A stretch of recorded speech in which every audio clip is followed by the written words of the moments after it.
আচ্ছা প্রভু, পরমেশ্বর ভগবানের কি কোনো রূপ রয়েছে? হ্যাঁ, রূপ আছে। তিনি তো সাকার, এ তো নিরাকার নন যে তার রূপ নেই। হ্যাঁ, তার সম্বন্ধে ব্রহ্মা শ্রীমদ্ ভাগবতের দশম স্কন্ধে 14 অধ্যায়ের 1 নম্বর শ্লোকে তিনি ভগবান কৃষ্ণকে স্তুতি করেছেন যে নমিদ্য তে অব্রভপুষে তড়িদম্বরায় গুঞ্জা বতংস পরিপিচ্ছল সন্মুখায় বর্ণস্রদে কবল বেত্র বিষণ বেনু লক্ষ্মশ্রিয়ে মৃদুপদে পশুপাঙ্গ যায়।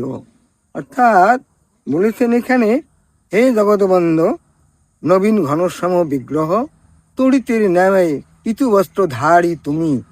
হে প্রভু, আপনি পশুপালক নন্দ মহারাজের অঙ্গজ পুত্র, তার নিত্য পুত্র।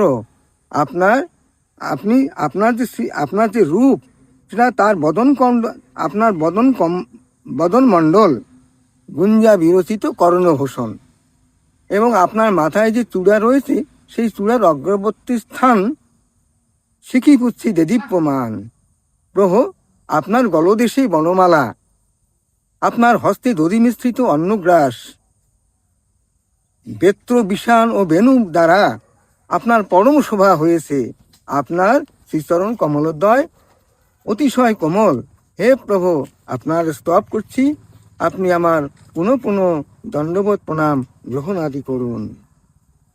এই তো এখানে ব্রহ্মাদি তার ভগবানের রূপ সম্বন্ধে বলেছেন দশম স্কন্ধ ভাগবতে।